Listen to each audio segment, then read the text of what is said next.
Patreon.com/the Walk-Off Podcast. $4 a month gets you in there. So let's get into this latest acquisition that just happened, Brandon Belt. I'm not sure if you caught the Zoom press conference there with him, but Andy kind of states that his knee, so the one he had surgery on and has had 2 surgeries on, is feeling the best it's felt in 2 or 3 years. The other thing that kind of stood out to me was he's expecting to play regularly. And with that in mind, where do you see him fitting in the field? And if you're setting this batting order, Jeff, where does he slot in? Yeah, I mean, I think he's your everyday DH against right-handed pitching. Maybe spells Vladdy off at first base every now and then, but I think he's been brought over here to hit right-handed breaking balls. Which he does very well. Even last year when he had a down year, his performance, the analytics against breaking balls from right-handed pitchers would have put him among the top of Blue Jays players. It's just, and I know one of the things Ross Atkins has spoken about in the past is when you talk about balance to a lineup, you're not just talking about lefty righty, although obviously as a left-handed hitter, he addresses that, that lack of platoon advantage the Jays had last year, which is something that the Cleveland Guardians organization, the organization that Shapiro and Atkins came from, they always seem to have the platoon advantage because they have a ton of switch hitters. And because Terry Francona as a manager has always demanded of his front offices that he has a platoon advantage. It's just, it's the way he likes to manage a game. So more left-handed hitters give them a platoon advantage. But as Ross Atkins said, it's not just handedness that counts. It's what is your strength? You may have a particular strength against a particular pitch that other people in our organization don't have. And this is very much what the Atlanta Braves did a couple of years ago in winning the World Series. When Alex Anthopoulos went out and made all those moves, a lot of people looked at his moves and said, oh, okay, these are kind of neutral moves. Yeah, they kind of make sense, but it almost seems as if you're tinkering with things. But Alex's point of view was, look, and if you look at that team, I think Eno Saris did a terrific breakdown in The Athletic on this, and I remember it. Their lineup was full of guys who could handle the inside pitch, could handle the outside pitch, could handle, you looked at it and you looked at their strengths and you looked at their heat maps and everything. And my God, it was almost like a puzzle. It was this guy was strong here, this guy was strong here, this guy was strong here. And I think that's kind of what the Jays are looking at with Brandon Belt is in addition to handedness, give us something we don't already have. Now, $9.3 million. Maybe it's because I've been around the Blue Jays for so long and I'm not used to this organization spending up near the competitive balance tax. And even though the front office says, we have the freedom to do that, until I see it, I'm not going to believe it. Well, I'm starting to believe it. I am Nice. I don't think 2 or 3 years ago you'd be adding Brandon Belt at $9.3 million at this stage of the season, right? Oh. So I don't know if that means there's maybe more to come in terms of free agent relievers. I don't know how many top end free agents there are out there, but I'm really wondering what the max ceiling is for this front office. That's the, I think, kind of the unspoken thing about Brandon Belt and $9.3 million is that's kind of an interesting number to add a week or a couple of weeks before you exchange arbitration figures with Manoah, Vladdy, Bo. As I said, that's a move that I don't think you would have seen made a couple of years ago.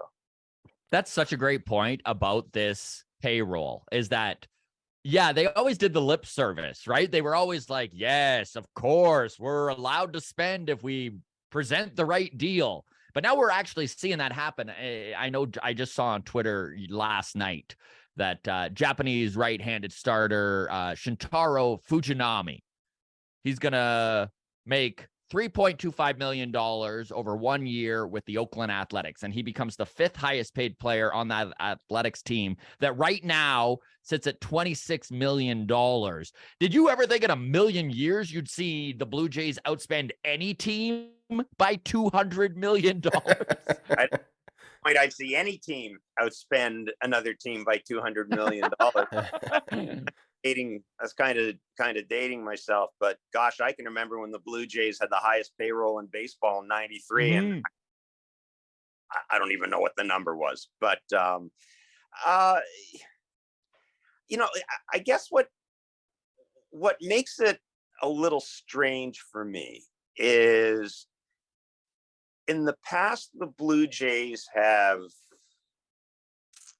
they've exceeded expectations, I think, when it comes to individual players, right? Even before sort of this latest run of success, right? The contract they gave Vernon Wells. I mean, they made one of the first things that Rogers did when its sale was approved, or when it took over the Blue Jays in the Rogers Center. People may remember this. They made Carlos Delgado the highest paid player in baseball for a while, mind you. That was gone by the time the free agent season started. But I remember being at the World Series that year, and Bud Selig was beside himself. And he basically threatened to slow play the official transfer of the Blue Jays ownership to Rogers because they had gone out and signed this big contract. So in the past, we've seen them give out big deals. But I guess what surprises me about this is it's a team that has gotten to this point without signing Vladdy or Bo to one of those huge $300 million, right? Like I thought when we started talking about the competitive balance tax, I thought, okay, they are laying the groundwork for one of these two kids, or I don't know, maybe both of them, to get signed to some sort of long-term contract, which makes sense because, as I said, the history of this organization has been that they will pay their own guys. What makes this interesting is they're getting close to and maybe exceeding it by adding guys, right? By adding 9.3 million here and 18 million here. And if you had told me that Brandon Belt and Chris Bassett would be the guys that kind of take the Jays to or above the competitive would have bet against it, eh? I would have just laughed. I would have said, no, maybe Vladdy does. Maybe Vladdy gets that $300 million contract. That is, and I can't see enough how much of a profound shift in thinking that is.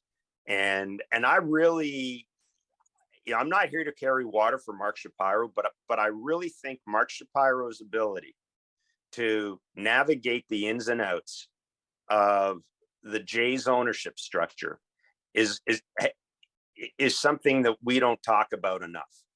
Like, if you look at the things that this organization will have done over a 4-year span, 2 years of which they didn't have much in the way of home crowds, that's pretty remarkable.